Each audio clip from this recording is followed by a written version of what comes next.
5th August is one of the darkest days of modern Kashmir history. On this tragic day in 2019, India's right-wing Hindutva government revoked Articles 370 and 35A of the Indian Constitution and treacherously abrogated the special status of Indian illegally occupied Jammu and Kashmir. The move is a clear violation of United Nations resolutions and international law. By this step, Kashmiris were deprived of all political, social, economic and religious rights and fundamental freedoms enshrined in UN Human Rights Charter. Kashmir has actually slipped back into darker ages.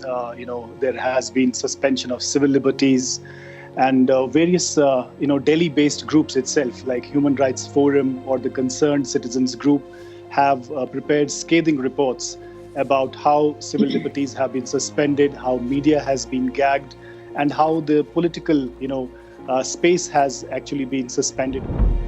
To preempt potential public reaction, India turned Kashmir into a giant soundproof prison and imposed suffocating restrictions. 8 million Kashmiris were barricaded in their homes, internet connections were cut, and phones turned dead.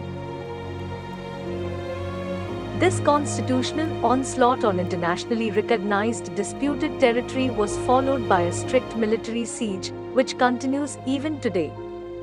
Thousands of political and human rights activists and ordinary citizens were arrested and sent to jail in fabricated cases. Travel restrictions, passport confiscations, arrests for social media posts, media curbs, harassment, imprisonment and intimidation of journalists are a new normal in Indian-occupied Jammu and Kashmir.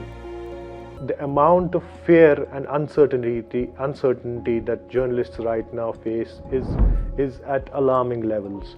And it's very difficult right now for reporters to report stories on the ground. I mean, their houses can be raided. We had a recent example of the police raiding the premises and the house premises of one of the senior most journalists in Kashmir, 4 of them actually, and who were targeted for their reports. Under a well-thought-out plan, Indian authorities have deprived Kashmiri students of education. Prolonged closure of educational institutions has ruined the future of these students. This is the most impressionable age when you learn, when your learning process should not get retarded. There should be no blockades in this free flow of learning. And once you are putting barriers in the free flow of learning, this is the death. This is the withering away of the students. During the past 3 years, over 1 million trigger-happy forces have wreaked havoc and used every brutal method to stifle the voices of Kashmiris.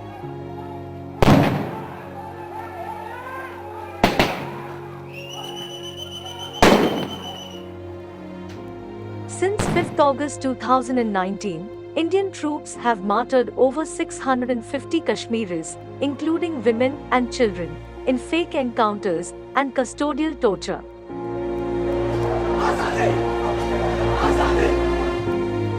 With a view to crippling Kashmiris economically, over 2,000 buildings have been razed to the ground through shelling by Indian troops. During the past 3 years, India has introduced around 200 laws to reshape the occupied state at a horrendous speed. Under different laws, Kashmiris are being dispossessed of their native land to render them ineffective. After introducing new domicile law, India is all set to alter the demography of Indian-occupied Kashmir by paving the way for the settlement of 2 million outsiders in Jammu and Kashmir. The basic objective behind the abrogation of Article 370 and 35A is to convert the Muslim majority into a minority by settling Indian Hindus in large numbers. This indeed can affect the results in India's favor if New Delhi is compelled to hold a plebiscite in Jammu and Kashmir at any time. Pakistan has raised its voice against the illegal actions of the Modi regime in Jammu and Kashmir on all international fora. The government and people of Pakistan have always stood by their oppressed Kashmiri brethren. Pakistan would continue moral and diplomatic support of Kashmiris till the promise of plebiscite made to them by the UN and the international community is fulfilled.